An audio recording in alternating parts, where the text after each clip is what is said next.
Hello and welcome to Ikulu Weekly. President William Ruto began the week in Kisumu County, where he presided over the disbursement of the 220 million shillings in Nyota Business Startup Capital to 8,820 beneficiaries drawn from Siaya, Kisumu and Homa Bay counties. There has never been a much more comprehensive program of the empowerment of the young people of the Republic of Kenya than what we have today. It is deliberate, it is intentional, it is practical, it is real. The president also continued his engagement with grassroots leaders, meeting representatives from Meru County. The discussion centered on strengthening the governing party, the United Democratic Alliance, at the grassroots level through participatory and democratic elections beginning at the polling center. Additionally, they deliberated on government's transformation agenda in Meru County with a focus on accelerating the implementation of priority programs and projects aimed at driving economic growth and improving livelihoods. During the week, the president met and congratulated Judge Phoebe Okoa on her remarkable achievement and reaffirmed the government's unwavering support as she assumes an important international responsibility at the International Court of Justice. As part of his continued efforts to strengthen the UDA party, the head of state, in his capacity as party leader, met 12,353 UDA aspirants for the 2027 general elections at State House, Nairobi. UDA! UDA! The aspirants included 149 gubernatorial candidates, 279 Senate aspirants, 323 women representative aspirants, 1,372 parliamentary aspirants, and 10,230 candidates for member of county assembly positions. Ukiona viongozi 10,000 wanatafuta nafasi ya kuongoza kwa viti ambayo ikipatikana ni 1,450. We have more than 8 aspirants per seat of MCA. Ni kumaanisha ya kwamba nyinyi mnatambua ya kwamba pale grassroots wananchi wanasema chama ni UDA. Thereafter, President Ruto presided over the awarding of a charter to Bomet University, officially making it the 36th public charter university in Kenya. He reaffirmed the government's commitment to bringing higher education closer to the people by expanding choice, reducing barriers to access, and ensuring that opportunity is not limited by geography. The president also toured the Gong Road-Naivasha Road junction, where the government is constructing a 255-meter viaduct expected to significantly ease traffic congestion in the western part of Nairobi. Later in the week, President Ruto toured the coast region, where he presided over the disbursement of the 126 million shillings in Nyota Business Startup Capital to 5,040 young entrepreneurs from Lamu, Kilifi and Tana River counties. He also laid the foundation stone for the 1,080-unit Mtwapa mini-city affordable housing project in Kilifi County. In the county, the affordable housing program is creating tens of thousands of jobs through the construction of modern markets as well as hostels for college and university students. Subsequently, President Ruto met members of the County Assembly from Kilifi County at State House, Mombasa, led by Speaker Catherine Kenga and in the presence of Governor Gideon Mung'aro. Their discussions focused on development programs that are reshaping Kilifi County and transforming the lives of its residents. The head of state also met leaders from the coast region to discuss the area's development priorities, emphasizing that no part of the country will be left behind as the government implements its inclusive transformation agenda. Later, Dr. Ruto presided over the disbursement of 147 million shillings in Nyota Business Startup Capital to 5,880 young entrepreneurs from Mombasa, Kwale and Taita Taveta counties at the Jomo Kenyatta Showground in Mombasa. This program is not about who you are, who you know. It's not about what connection you have. It's not about patronage. It's not about connection. It's about you as a person and your ability to be able to do stuff for yourself. At the close of the week, President William Ruto met Kwale leaders led by Governor Fatuma Achani at the Kwale State Lodge. The meeting was also attended by MPs, MCAs and other opinion leaders from the county. That's it on Ikulu Weekly. Do join us next week for more.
us all rise. His Excellency, the President. The Kenyan tradition is that we clap when he's coming in, so feel free to do so. With your permission, Your Excellency, I'll request that we remain standing as we start with the two anthems. We'll start with the Kenyan National Anthem, followed by the East African Anthem. The anthems.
While we remain standing, with your permission, Your Excellency, allow me to invite Bud Van Megen, the Apostolic Nuncio, to open the meeting with a word of prayer. Welcome, sir.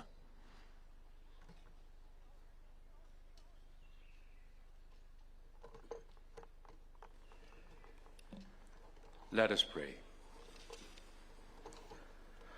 Almighty and ever-living God, source of all wisdom, justice, and peace, as we gather at the dawn of a new year, we pause in gratitude for the gift of life, for the nations and the peoples we represent, and for the privilege of serving the cause of peace and human dignity. We thank you for this land of Kenya, for its beauty, its people, and its enduring hope. We ask your blessings upon His Excellency, the President of the Republic of Kenya, Dr. William Samoei Ruto, upon all who hold public office, and upon the diplomatic corps entrusted with the noble work of fostering friendship among nations. Strengthen in us the spirit of dialogue, mutual respect, and cooperation.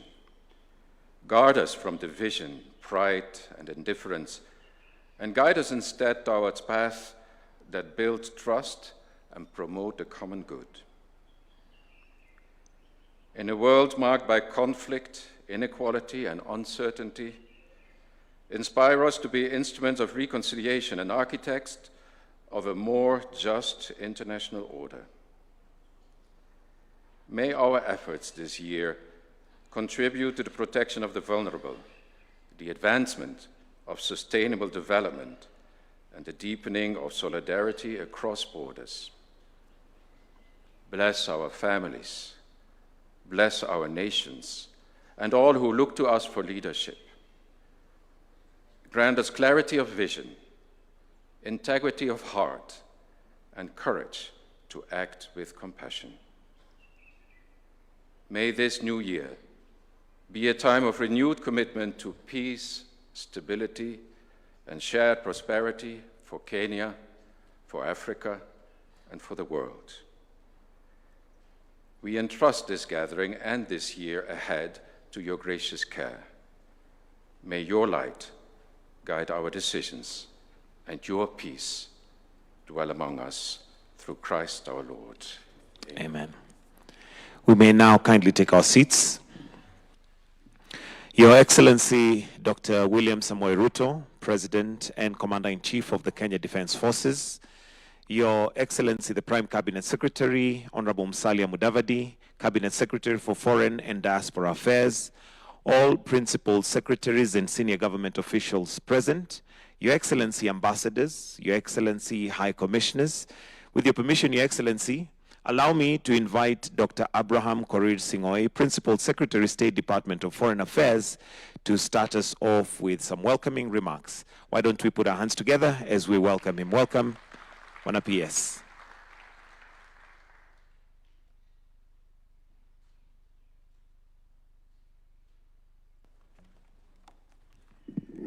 Your Excellency, Dr. William Samoei Ruto, the President of the Republic, Dr. Musalia Mudavadi, the Prime Cabinet Secretary of the Republic,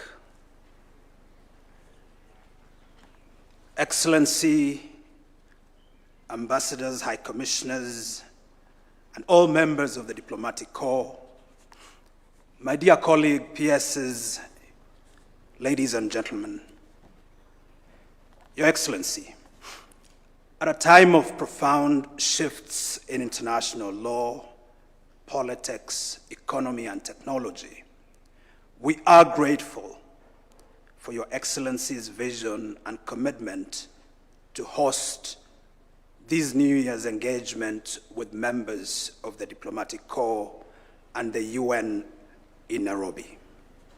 I am grateful to these esteemed diplomats for responding to your invitation and for turning up in such large numbers. My duty this morning is really to run the program, and so to kickstart our meeting this morning, permit me, Your Excellency, to invite the Dean of the Diplomatic Corps, His Excellency Ambassador Bayene Rusom, the Ambassador of the State of Eritrea to Kenya, to make his very, very brief remarks. Let's put our hands together for Ambassador Rusom.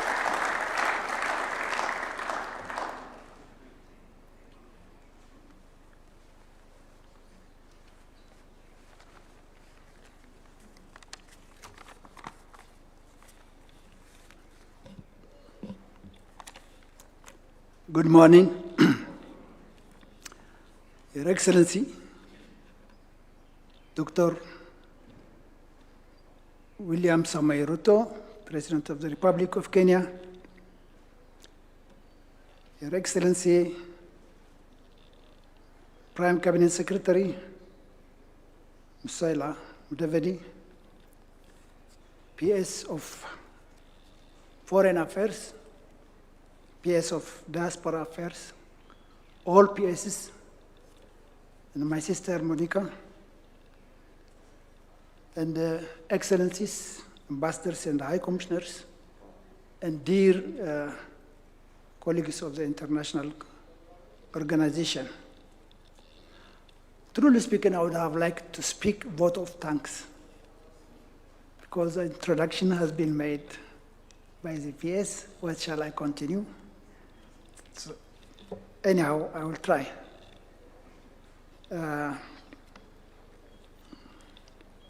I rise, dear Excellency, President, to extend our sincere and heartfelt gratitude for always coming year in, year out to address us willingly and to personally engage with the diplomatic community at this annual gathering of meet and greet that underscores the value of your government placing on the principles of dialogue, mutual understanding, and constructive international cooperation. The insights you may share with us regarding your government's vision, priorities, and approach to both regional and global affairs are going to be invaluable to us as we carry out our respective mandates in this country. We are particularly grateful for the address that you're going to give us, hopefully, on matters of governance, economic development, and your nation's foreign policy orientation. Such openness strengthens the foundation of trust upon which effective diplomatic relations are built and enables us to represent your country's interests more accurately within our capitals and headquarters. Excellency, we thank you for your continued openness to engagement and for this institutional cooperation that facilitate our diplomatic work. Your presence here this morning is a testament to the interbranch commitment to fostering strong international partnerships. We look forward to another year, same kind of productive collaboration, building upon the foundations you will be outlining today. Excellencies and distinguished guests, please join me to give a warm round of applause for His Excellency the President. I thank you, Mr. President.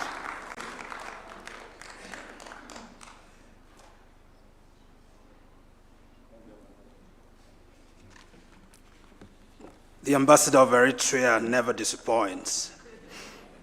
I thought he was going to quote Yeats. But it's now my pleasure to invite the head of the United Nations office in Nairobi, Her Excellency Zainab Hao Bangura, to share her remarks. You're welcome.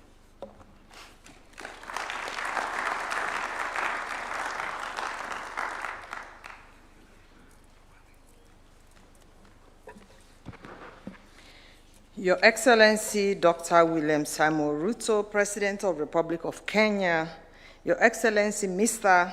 Musalia Mudavadi, Prime Cabinet Secretary and Cabinet Secretary for the Ministry of Foreign and Diaspora Affairs, His Excellencies, Ambassadors and Permanent Representatives of Member States and Governments, Cabinet Secretaries, UN colleagues, distinguished guests, ladies and gentlemen. Permit me to wish you all a very happy, healthy, and prosperous New Year 2026. As the Under-Secretary General and Director General of the United Nations Office at Nairobi, it is a pleasure to be with you as we continue to commemorate the anniversary of the United Nations turning 80 years since its inception, a milestone that invites both reflection and a renewed commitment to multilateralism. UNON, as you all know, is one of only 3 United Nations headquarters offices away from New York, alongside Geneva and Vienna, and remains the only UN headquarters in Africa and the Global South. Initially established to provide services to UNEP and UN habitats, UNON has since expanded its client and service portfolio. Today, UNON provides administrative services locally, regionally, and globally to UNEP, UN Habitat, and the UN Resident Coordinator System, and other offices in 166 countries around the world. UNON stands proudly as the largest United Nations interagency complex in the world, hosting nearly 100 offices of the UN Secretariat, specialized agencies, funds and programs, including regional offices and operations supporting mandates in Somalia, Sudan, peacekeeping, and special political missions in Kenya. This breadth of presence underscores Nairobi's and thus Kenya's central and enduring role in the United Nations system. In line with the Secretary General's management reform and efficiency agenda, UNON also serves as the first and largest common back office hub globally. For the first time, core operational services, including administration, information technology, human resource, logistics, and procurement, have been consolidated across the UN system in Kenya into an integrated one-stop service model, the Kenya Common Back Office. This has strengthened efficiency, reduced duplication, and enhanced service delivery across entities, heeding the call made by you, member states. Excellencies, ladies and gentlemen, allow me to highlight two major infrastructure investments approved by the General Assembly at a combined value of nearly $340 million, the largest capital investment undertaken by the UN Secretary General in Africa outside of peacekeeping. These projects are a clear and tangible demonstration of the United Nations' long-term commitment to Kenya. The first is the office expansion and upgrade, approved in 2017 and successfully completed last year. Importantly, the project was completed ahead of schedule and under budget, reinforcing UNON's strong track record in delivering complex capital projects efficiently and responsibly. The second is the conference facilities project, approved in 2023. This transformative investment will expand meeting capacities from 14 to 30 meeting rooms, including the construction of a new 1,600-seat assembly hall. This project will ensure that the only UN headquarters in Global South is equipped with modern, secured, and fit-for-purpose facilities capable of hosting mandated intergovernmental meetings well into the future. Early works began in 2025, with full construction scheduled to commence this year and completion expected in 2030. Excellencies, ladies and gentlemen, as the global home of environmental multilateralism and as the headquarters of UNEP and UN Habitat, UNON continues to lead by example in environmental stewardship. UNON remains the first and only headquarters to achieve and maintain ISO 14001 certification for environmental management system.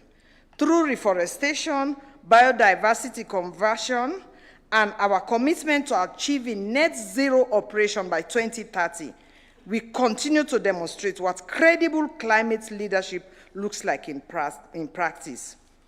Across Kenya, our colleagues in the UN country team, led by my colleague Stephen Jackson, the UN resident coordinator, continue to work closely with the government and people of Kenya, focus on efficiency, constructive collaboration, scale and impact on sustainable development goals. They support the achievements of Kenya's stated development aspiration and provide humanitarian assistance. Against this background, let me be very clear. There is no change to the United Nations status in Kenya. Nairobi's role as a United Nations headquarters and multilateral hub was decided by the UN General Assembly. And despite some financial challenges, this mandate remains secure and strong. Excellencies, ladies and gentlemen, in conclusion, as some of you may know, this is the last annual meet and greet that the UN resident coordinator Stephen Jackson will be attending, as he will be moving on to a new assignment in a couple of months. On behalf of the UN family in Kenya, I thank him for his service, his contribution, and for his cordiality, and we collectively wish him the very best. I'd like to close by thanking the government of Kenya for its steadfast commitment to the United Nations, and as the organization continues to reform, to serve the people of the world, we shall continue to work together to maintain Nairobi as a multilateral hub it is. I'd also like to thank the diplomatic community here in Nairobi, in New York, and in capitals around the world for your steadfast engagement and support over the years in protecting and strengthening Nairobi as a UN duty station and global headquarters, including through your advocacy in the UN governing and decision-making bodies in New York and Geneva. Your continued commitment to multilateralism ensure that Nairobi remains a vibrant and indispensable center for the work of the United Nations today and for generations yet to come. Thank you, Asante Sana.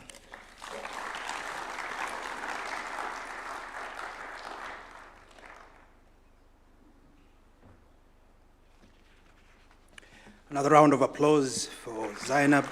And with your permission, Your Excellency, let's also put our hands together for Stephen Jackson for his great service to the Republic.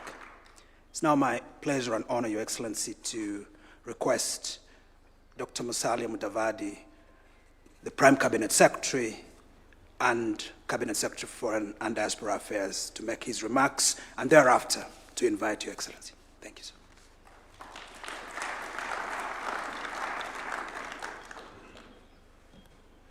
Your Excellency, Dr. William Samoei Ruto, President of the Republic of Kenya and Commander-in-Chief of the Defense Forces of Kenya. Your Excellencies, the Dean of the Diplomatic Corps, the Director General of the United Nations, Excellencies, Ambassadors and High Commissioners, representatives of international organizations, my Kenyan colleagues who are here present, ladies and gentlemen, good morning.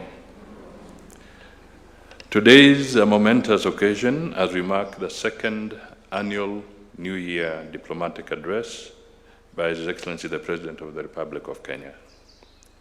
This initiative is not only a tradition that we want to cultivate in our diplomatic calendar, but also a testament of the value and significance we attach to our engagement with the resident diplomatic corps.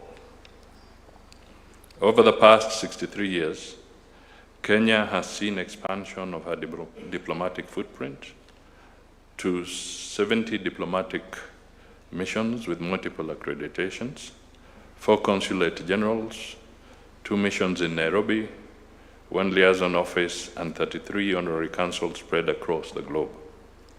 Similarly, Kenya is servicing 93 resident diplomatic missions, 36 non-resident missions, 48 UN agencies, and 113 intergovernmental and international organizations hosted in Kenya. Indeed, our fidelity and reliability and success in global affairs engenders and reinforces our confidence, pride, and dignity as a people. We have built a republic that continues to win respect of our peers globally. In this regard, Kenya will continue honoring her international obligations in tandem with foreign policy guidance of His Excellency the President, and also in accordance with our constitutional mandate. Today is not my day. It is for us to get the address from the President. However, let me just point out 2 or 3 things. One, since President Ruto took over the leadership of the country in the last election, he has had 80 engagements outbound and 48 inbound to date.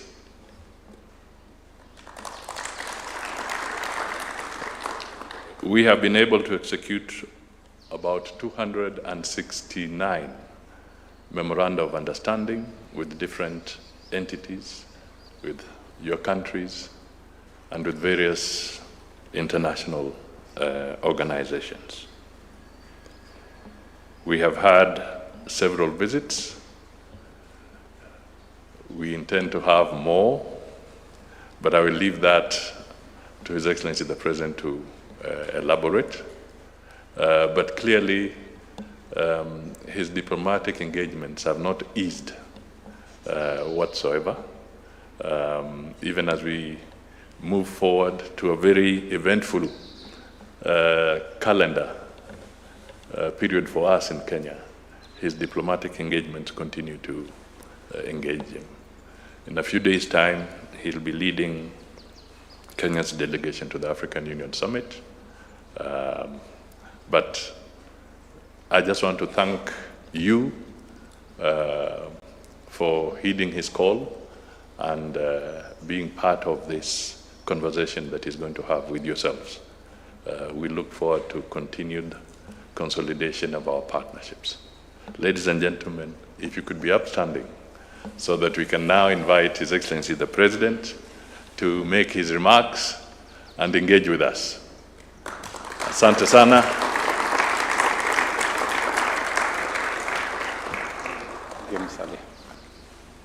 Thank you very much. Let's take our seats. Good morning, everybody.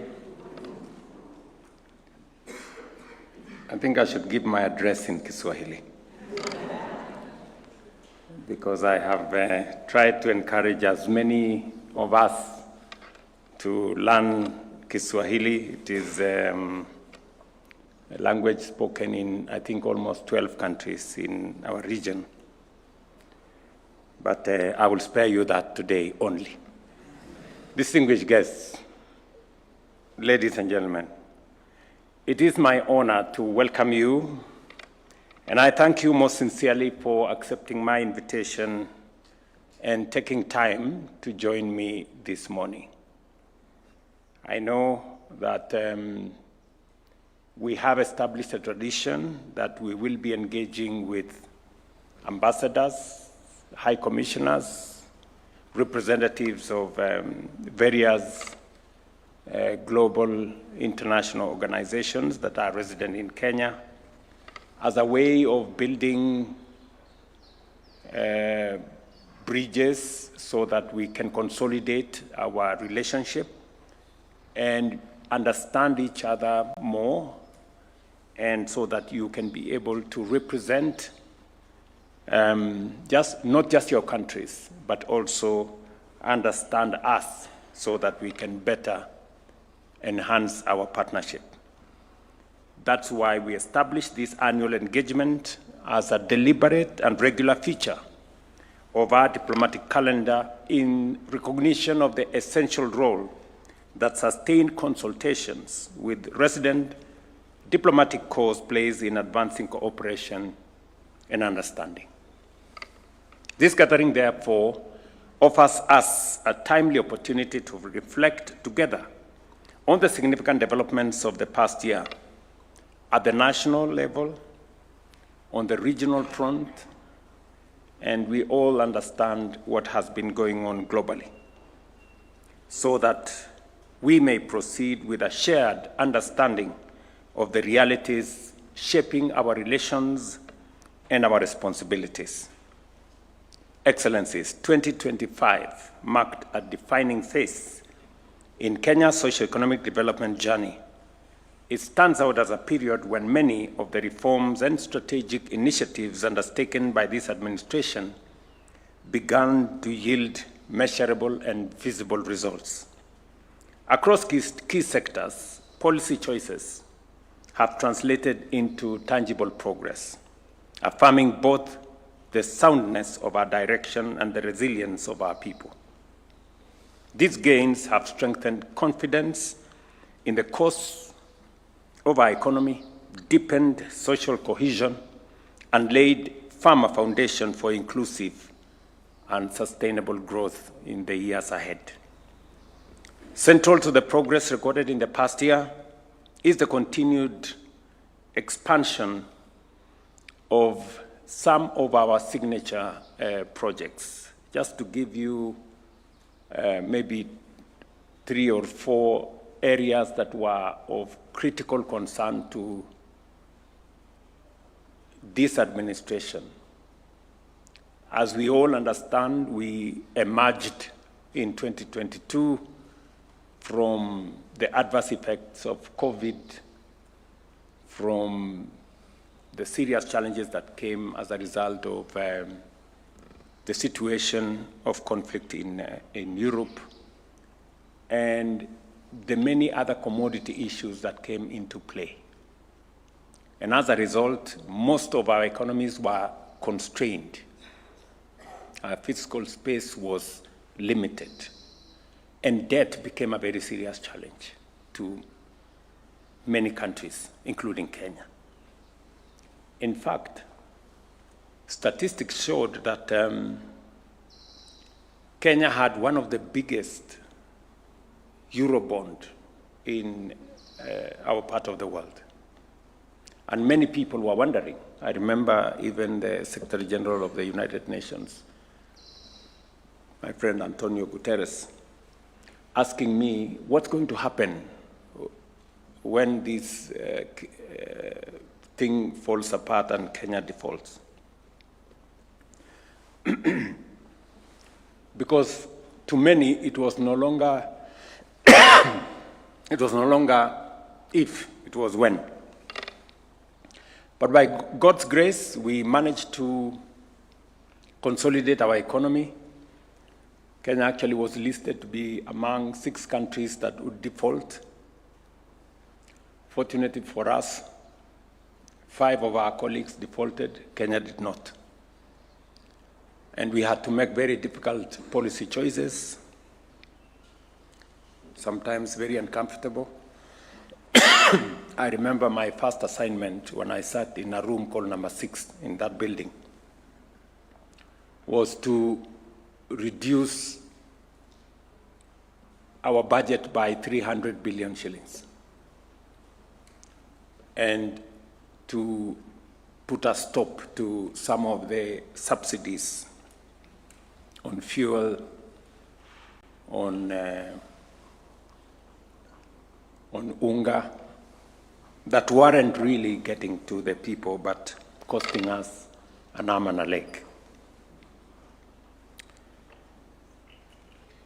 Today, sorry, thank you. Today, with confidence, I think we have taken the corner. Our economy is much more stable than it was at that time, as you're all aware. Our inflation, which was way around 9%, now is at 4.4, 4.5. Our exchange rate that had run amok is now stabilized for the last year and a half, almost 2 years actually, at 128, 129. And our dollar reserves, which had also dwindled to about $5.7 billion in 2022, we now have the highest foreign exchange reserves in Kenya's history at $12.3 billion. So we have,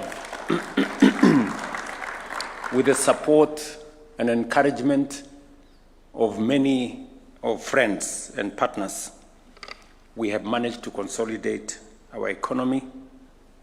We still have a lot to do on it to make sure that we avoid the pitfalls of the past.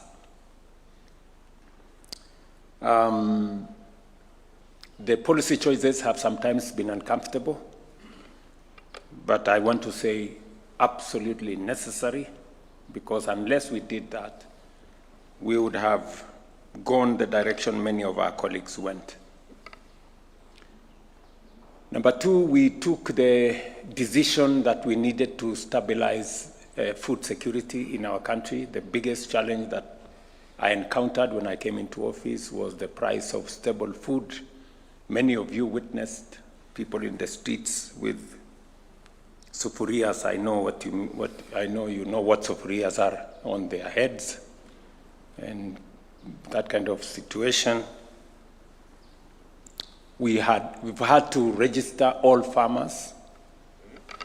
Today we have a register of 7.1, I think by this month, 7.2 million farmers. We are now giving out fertilizer on voucher. We are working on ensuring that reforming actually the whole agricultural sector. We had challenges with brokers and cartels and people who had cornered the agricultural sector. We have cleaned up our sugar sector. Many of you remember, those of us who are members of COMESA, Kenya has been asking for COMESA safeguards for the last almost 20 years. But I can now confidently say that we have reformed the sugar sector, and we have 200,000 new farmland on sugar. We have registered and licensed another 5 sugar mills. We have enhanced our production from about 500,000 tons to 815,000 metric tons. Hopefully this year we intend to get to 1 million tons.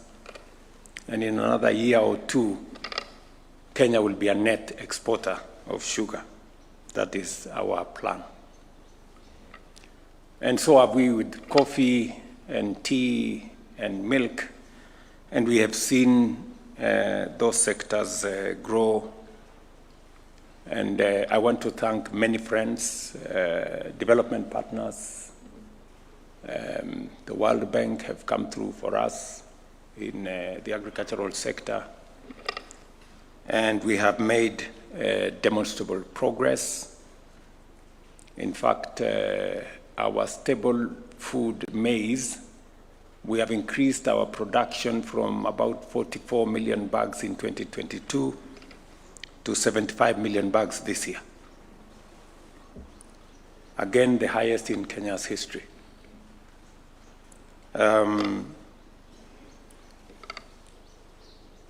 As you're all aware, we had also a very big challenge with education. Close to 23 universities were technically insolvent because the funding model that existed did not work.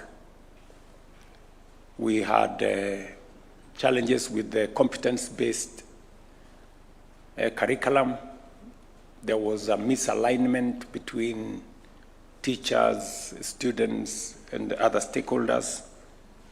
And that is why I immediately, upon coming into office, I set up a presidential working party that gave us recommendations. We have implemented those recommendations and aligned them with our manifesto.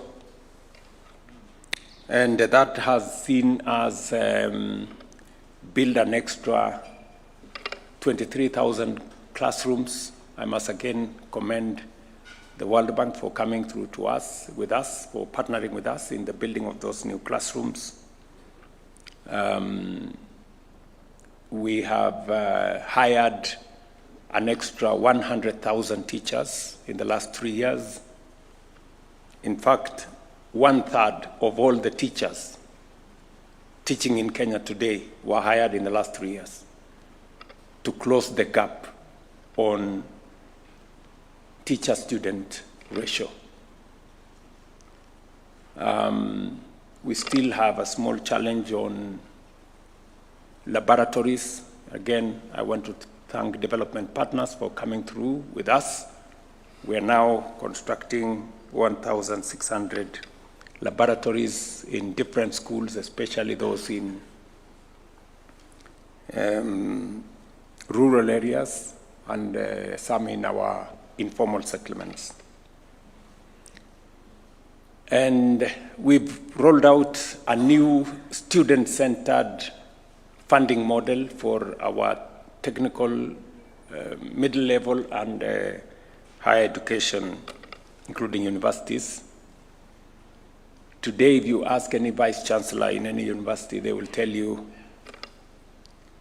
that while they weren't able to pay staff in 2022, today they can pay their staff, they can pay their suppliers, they can pay their pay as you earn, and most of the universities that were technically insolvent are now walking out of insolvency. We've had also to re-engineer, as you know, our health sector. We did undertake to the country that we were going to. In fact, my commitment was to reform the National Health Insurance Fund. But when we went through the motions, it became impossible to reform it. So we had to re-engineer it altogether. So we had to replace the law. And because we had tried that so many times, we tried it with my predecessor, It didn't work. So this time round, we decided to overhaul, actually, to change the whole setup. We replaced the NHIF law with 5 pieces of legislation. And today, Kenyans that are registered on the SHA portal are 29.3 million, up from just under 8 million under the National Hospital Insurance Fund. Again, I want to commend many development partners that have come through to support our health program. The latest being the United States that signed with us a health program that will avail over the next 5 years about 200 billion Kenya shillings, and all the other friends that have also supported our health, especially social protection and many other spaces. We have also undertaken a very robust job creation program, from housing to digital jobs to export of labor to what we are doing in the Nyota program. It's a whole array. I can confirm to you that we have 1.5 million people today working who are not working in 2022. In our housing program, for example, we have close to 500,000 people working today in the constructions that are going on in our markets, in our hostels, in our affordable housing. I guess you see, slowly Kenya is turning into a construction site. Right from State House here, there is a construction going on. We have a construction going on in Talanta Stadium, in Bomas, in our markets.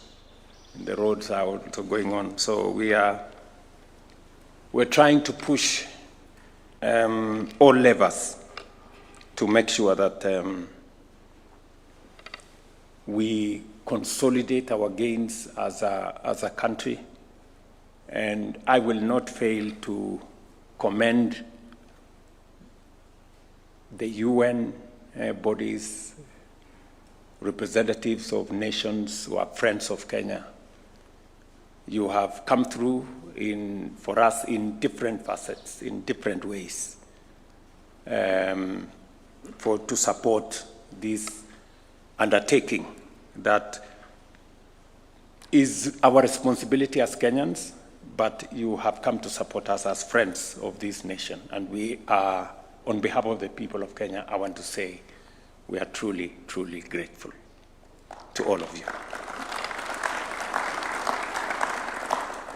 As I outlined in my State of the Nation address last year, we committed ourselves to a new ambitious 10-year national transformation program. Because in my estimation, much as we have made some significant progress in all the spaces we have in terms of consolidating our economy, consolidating our food security, looking at our social protection, whether it is ensuring that we have more resources in our schools, undertaking a much more robust health development framework. And I must say the private sector has really come through to support our interventions. I was really pleasantly surprised that, for example, in our housing program, we now have signed contracts of maybe $4.5 billion. This is close to 650 billion Kenya shillings. And this we have done, and except one, all the contractors are actually Kenyans, Kenyan farms, except one. And I'm talking about close to 300 contractors. So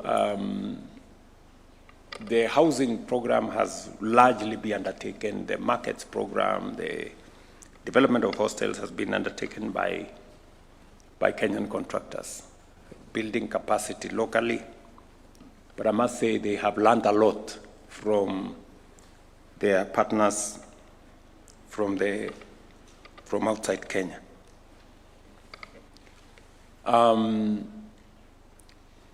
We did also undertake one very important subject that is a conversation that has been going on in Kenya.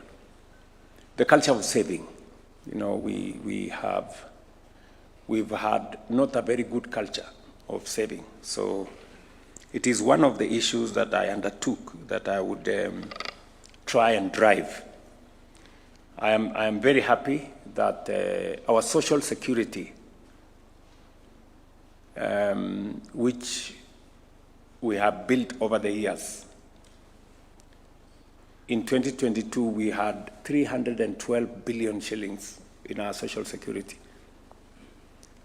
Today, 3 years later, because we changed the contribution structure and we brought many more people into the equation. In the last 3 years, we have grown our social security fund from 312 to 670 billion this year. We believe that next year we will get to 1 trillion, and slowly but surely we will build enough resources for us to be able to manage the challenges of access to patient capital that we can use to underwrite our development, even as we get support from partners and friends and work with the private sector as well. But as I said, even with what we have done, it is not sufficient. We need to look ahead. And looking ahead, we have, as I stated in the State of the Nation address, we are focused on doing 3 fundamental things, interventions, for us to be able to lift our country to the next level. Number 1 is we need to generate energy. As you are aware, we have 3,300 megawatts in our grid today.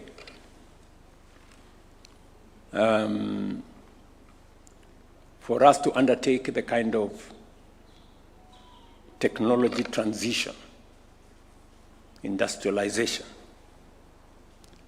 and manufacturing that is necessary for us to move the country to the next level, we need energy. And we have good reserves of renewable energy in geothermal. I think we have capacity of another 10,000 megawatts. We have another 20,000, maybe more, of wind energy. We have a lot more of solar. So we anticipate to generate 10,000 megawatts of energy in the next 7 years. That is the plan. This will require not just public money. Of course, we are going to provide public money, but we will need to crowd in private sector money, money from other entities, investors, pension funds, venture capital, and many other people who have resources to invest in that space. Number 2 is we need to expand our infrastructure. We are still not yet there.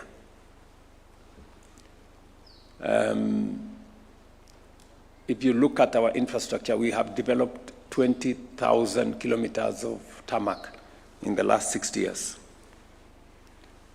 Our intention is to develop another 28,000 in the next 7 years, to double the number of tarmac roads in Kenya.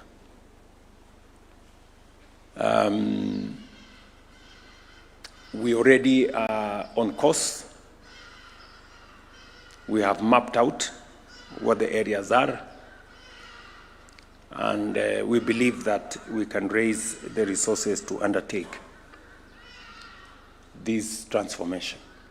That includes the modernization of our airports, starting with Jomo Kenyatta, extending the railway from Naivasha to Kisumu and onward to Uganda, then to the region.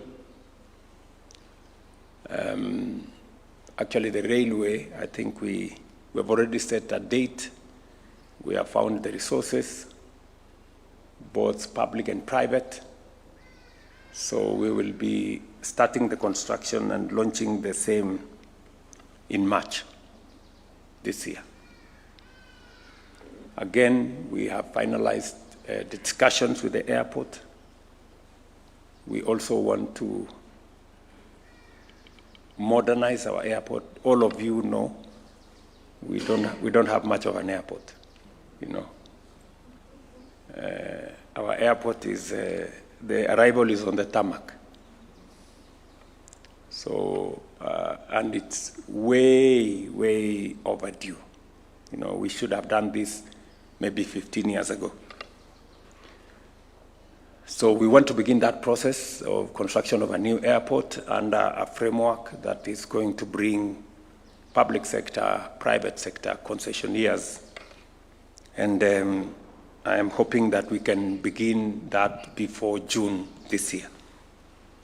So again, that whole infrastructure development is one thing that we are focused on achieving. And I'm saying this because we will require partners. We will require private sector partners. We will require some of your investment arms of your nations, whether at the airport, on the railway, on some of the toll roads that we are doing, the expressway that we are planning to Thika and other areas. So there is opportunity for us to work with you. There are opportunities for us to strengthen our partnerships, both at the public to public level, but also public to private. And I will be looking forward to working with yourselves so that we can do this together. And then number 3 is, as you know, Kenya is an agricultural country. We are almost exhausting the land that we can farm under rain-fed agriculture, and therefore it is absolutely necessary for us to now venture into more of water harvesting, water storage, irrigation technology. That is the space we want to go into. So there is also opportunity for us to work with partners, both in public and private, to do some of the mega dams that we are focused on doing. I know there is a lot of discussion together with our public-private partnership unit at the Treasury and all the other partners and friends. So we are focused on doing another 50 mega dams, maybe 200 medium-level dams and 1,000 or so micro dams. So again, there will be opportunity for us. And also irrigation technology is something that we will be focused on. And I know many of your countries, I have visited some of them, have irrigation technology that we can share and learn from one another and create partnerships that can help us achieve our intentions and contribute not just to food security in Kenya, but also through exports contribute to food security elsewhere.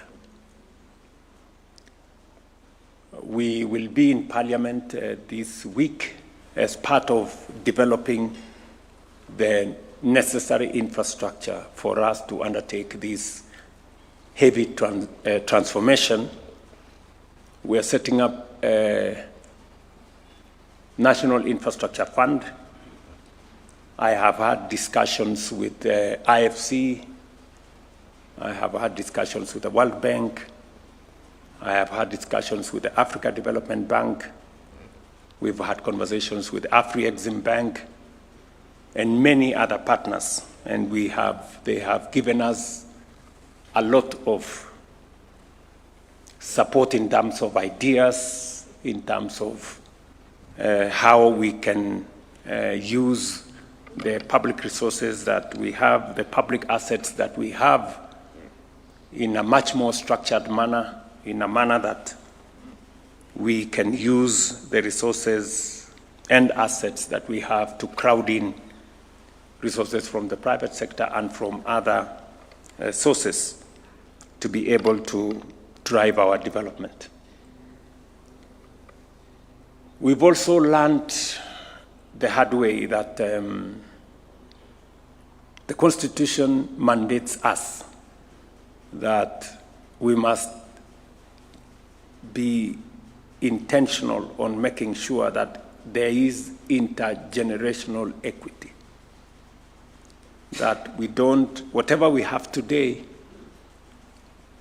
we need to think about not just today, but we need to think about tomorrow and the generations that will come after us. I was in Kwale, for example, this week actually, on Friday. And when I met the leadership in Kwale, they told me, look, Mr. President, we had titanium in Kwale. We exploited titanium. It got finished. The mine is now closed. And there is no sign of that titanium anywhere today. Some generations in the future will ask us, there was titanium in Kenya, what happened? You people ate the whole of it and left nothing for us. So we're going to Parliament to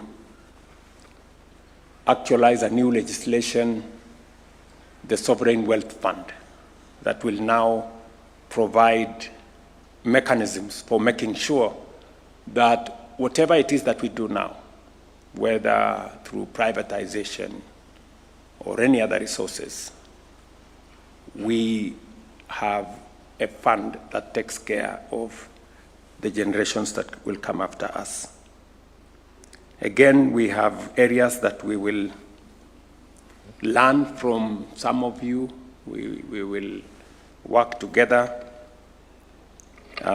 so that the Sovereign Wealth Fund will secure intergenerational equity and enhance resilience to external shocks through disciplined, transparent, and long-term stewardship of national resources. Excellencies, in 2025, Kenya continued to deepen bilateral relations across Europe, the Middle East, Africa, Asia, and the Americas.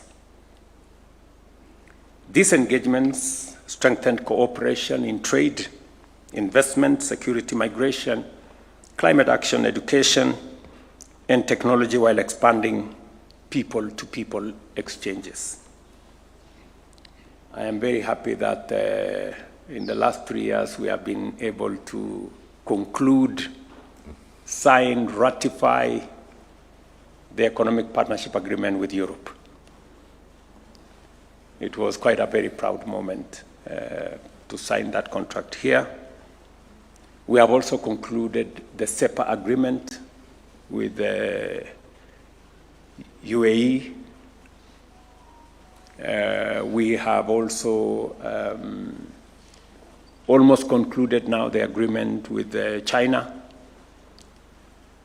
And my Minister for Trade will be leaving the day after tomorrow to conclude the negotiation, the bilateral trade agreement with the United States. And we are aligning more so that we can build a stronger ecosystem of trade partnerships that will allow us to do more with many friends across the globe. We look forward to further widening and deepening diplomatic engagement in 2026 as we advance bilateral cooperation frameworks globally, promote peace and security, strengthen trade and investment ties, expand scientific, technological, and cultural exchanges, foster regional integration, facilitate labor mobility, and harness collective efforts towards shared continental and multilateral aspirations. The principles of Pan-Africanism, good neighborliness, and regionalism continues to shape our diplomacy. Kenya currently serves as the chair of the East African Community and will chair the Common Markets for Eastern and Southern Africa Authority later this year. These responsibilities align with Kenya's long-term standing view that enhanced regional cooperation remains central to Africa's economic transformation and sustainable development in general. At the continental level, Kenya continues to contribute to Africa's institutional strengthening. As African Union champion for institutional reform, we have supported ongoing efforts to enhance the effectiveness, the credibility, and responsiveness of the Union, particularly in the areas of peace, governance, and financing. Again, let me appreciate the support to the African Union by many partners here. And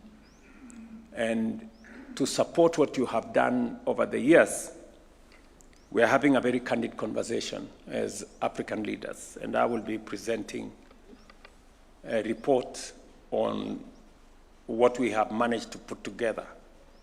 Number one, to do more on funding the African Union.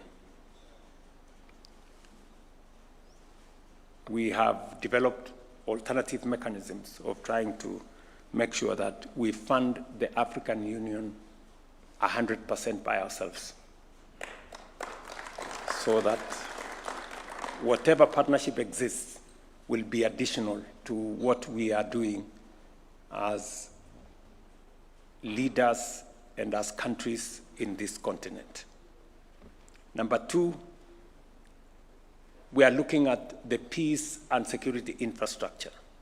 The peace fund we have at the AU require re-engineering. We have made proposals, and we will ask for support from friends and partners so that African peace interventions, as was passed by the UN resolution, I think 2279 or thereabout, that says that African Union or African peace security interventions will be funded by assessed contributions of the UN, so that we can be able to take charge of the hotspots in our region. But aside from that, we are also looking at what we can do on the African standby force to be able to manage the security challenges in our region more. I will be making this presentation to my colleagues this weekend. We are also looking at making the African Union much more accountable. Today, there is a disconnect between the Pan-African Parliament, and the executive institution of the Africa Union. We want to see how budgets can be approved, improve the efficacy of the Pan-African Parliament, and we've made concrete proposals on that, how that can be done. And then finally, we want to create much more accountability by finally bringing into force the African Court of Justice. Today, if there are disputes between institutions of the AU, there is no mechanism of adjudicating. Today, if there are disputes between countries, there is no mechanism of adjudication. Thankfully, the instruments for the establishment of the African Court of Justice have already been ratified. They have already been signed. What is only remaining is the actualization. So again, we will be making those proposals. In addition, as chair of the Committee of African Heads of State on Climate Change, Kenya has advanced a coordinated African position on climate action, climate finance, and adaptation, ensuring that Africa's priorities are clearly articulated and pursued in unity with global processes. Kenya also looks forward to hosting the Africa France Summit in May this year, which will showcase Africa's innovative capacity and demonstrate the strength of cross-continental partnerships. It will be the first time that an Anglophone country will be hosting a French Africa.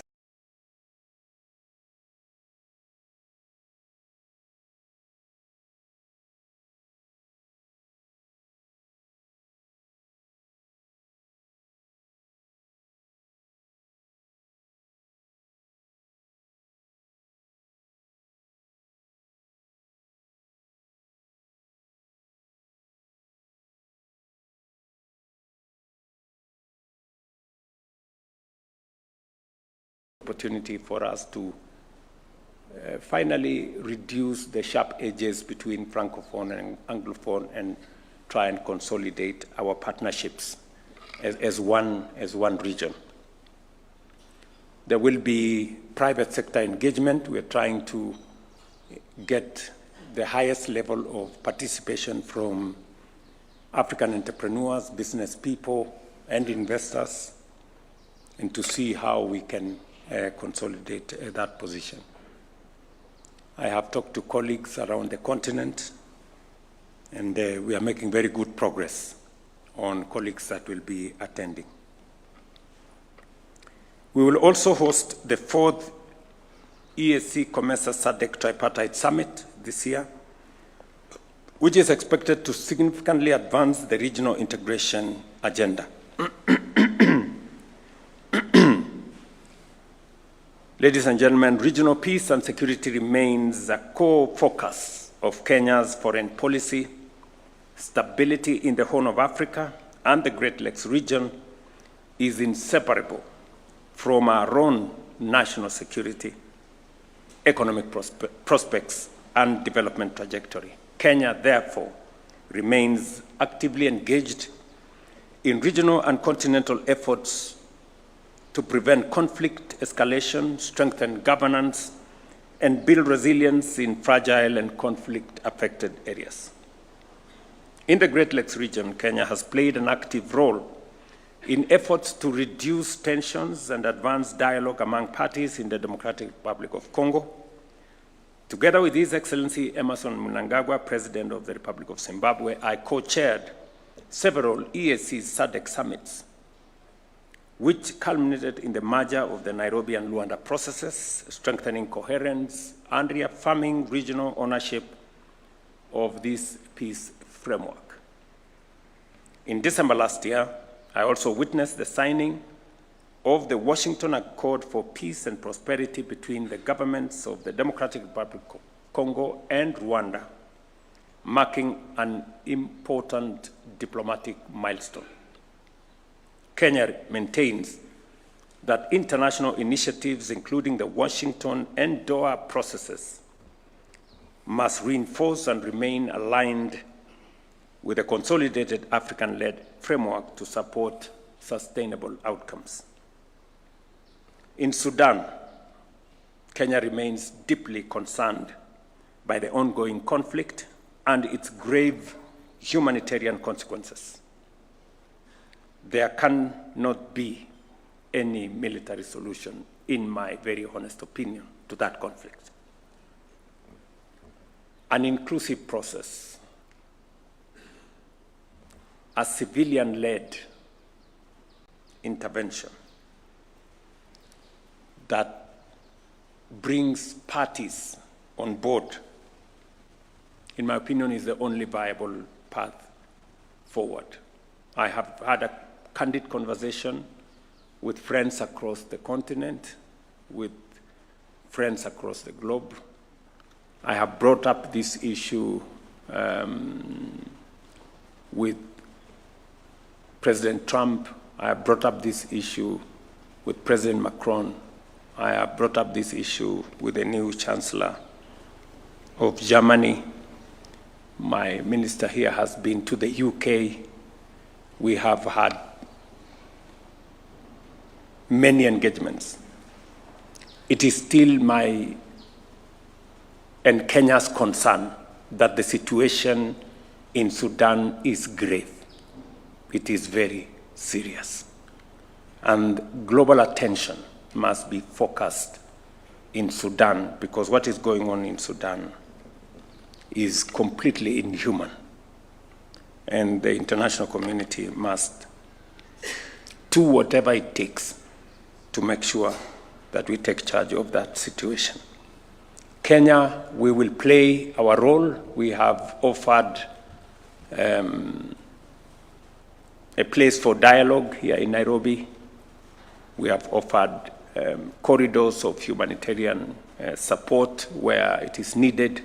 We have serviced Sudan in the past from Lokichogio Airport here in Turkana.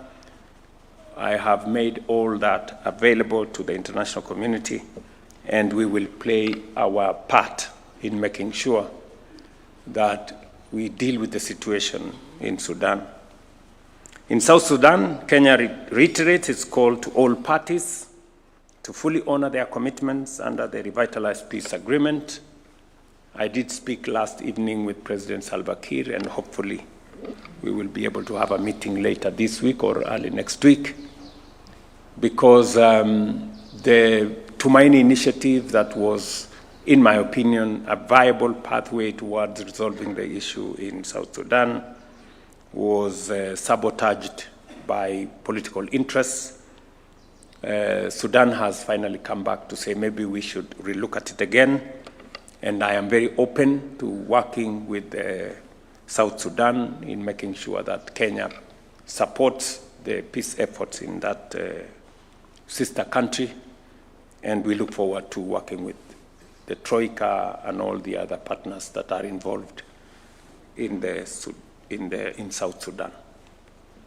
I know there is a feeling by colleagues and partners that everybody is concerned about South Sudan, except you know who.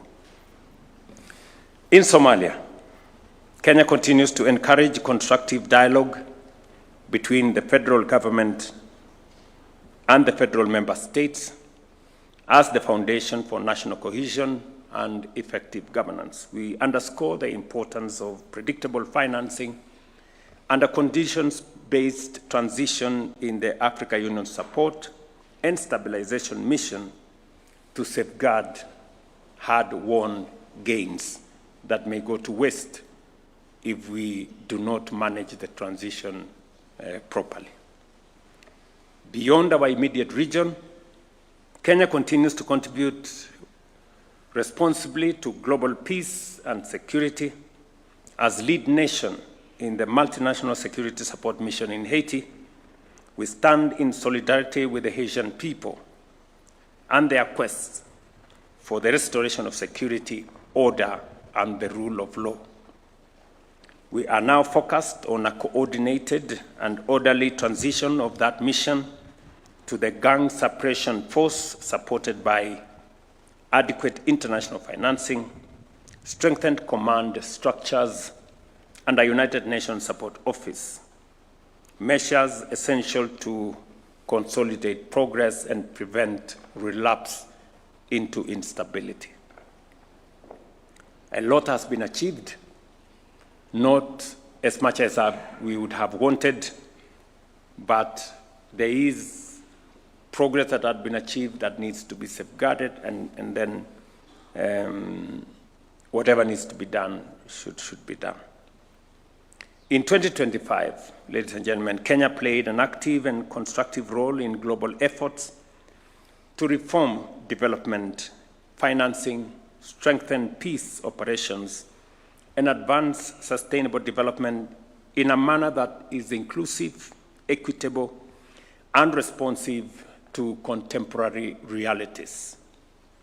At the 4th International Conference on Financing for Development, held in Seville in Spain, Kenya joined the international community in renewing and reviewing progress under the Addis Ababa Action Agenda while confronting emerging global financing constraints. Our engagement underscored the urgent need to reform the global financing architecture to better support domestic resource mobilization, sustainable debt management, and the mobilization of private capital for development. At the same time, Kenya's commitment to global environmental governance was demonstrated during the 7th session of the United Nations Environmental Assembly, held here in Nairobi, where Kenya called for the translation of global declarations, including the outcomes of COP30, into concrete action addressing climate change, biodiversity loss, and pollution in ways that are visible in people's lives and protective of future generations. Our leadership in environmental diplomacy also extends to ocean governance.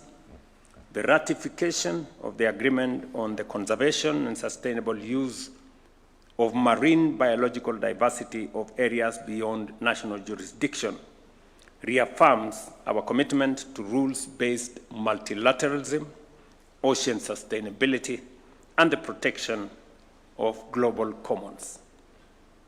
In June 2026, Kenya will host the 11th Our Oceans Conference under the theme, Our Ocean, Our Heritage, Our Future.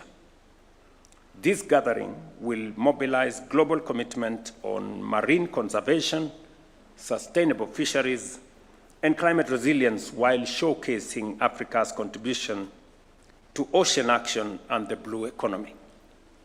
Kenya's multilateral engagement also encompasses social development. At the World Summit for Social Development held in Doha, Qatar, we reaffirmed that poverty eradication, decent work, and social inclusion are inseparable from sustainable development.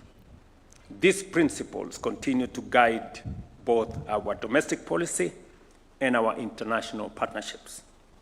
Excellencies, ladies and gentlemen, Kenya remains a firm proponent of a rules-based international order. Amid growing global instability, we reaffirm our commitment to sovereignty and territorial integrity as enshrined in the Charter of the United Nations.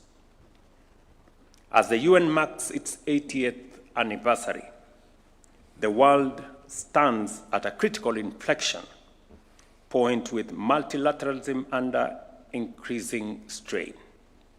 It is our firm belief that a strong United Nations and a steadfast adherence to multilateral principles remains indispensable in addressing the complex and interconnected challenges of our time.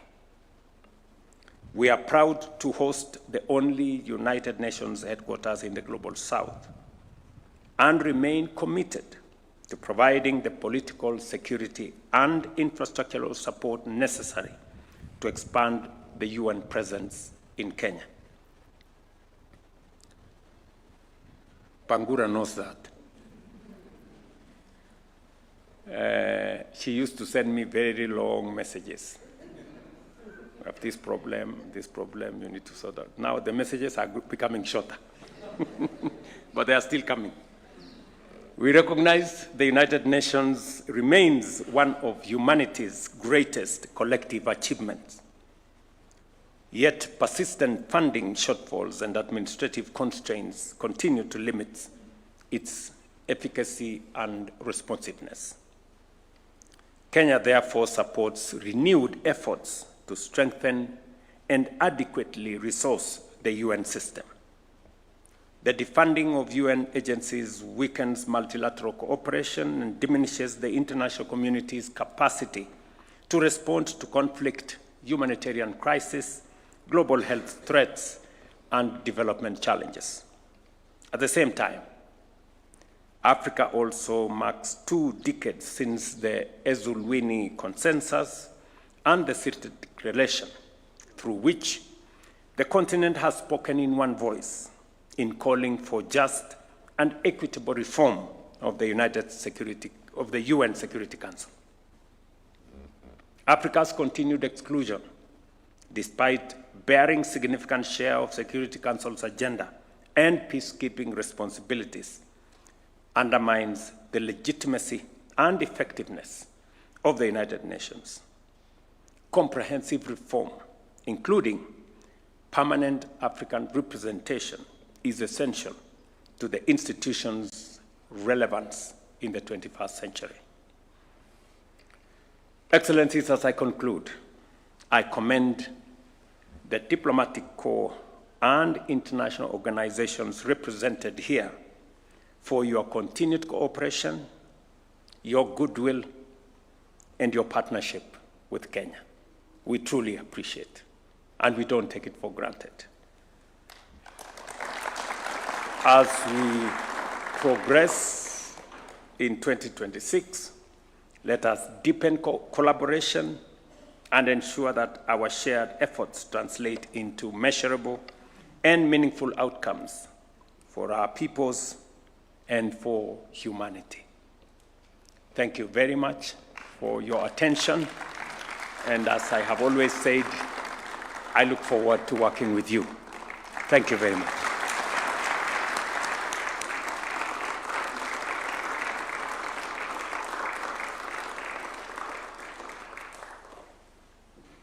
I don't know, just hold on. Yeah, let's take our seats. I am not schooled in matters diplomacy.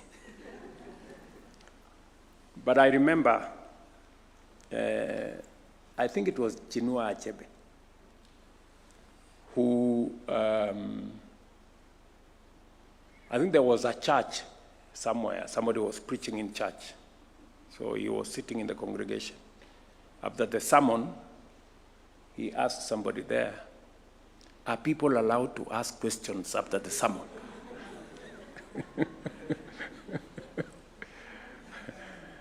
So I don't know whether in diplomacy, are people allowed to ask any clarifications if there is need for any? I don't know.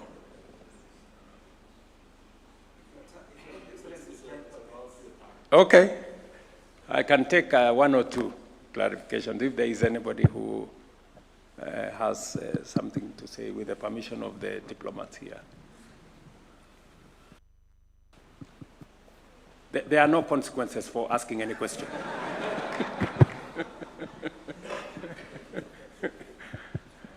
Okay. My good friend, and by the way, my good friend from Morocco, we did open also a diplomatic office in Morocco. We opened one in the last, we also opened one in Côte d'Ivoire. We opened one in Haiti. We've opened one in Denmark. We will now be sending somebody to Vatican, and I think we've also opened one in Guangzhou. Is it?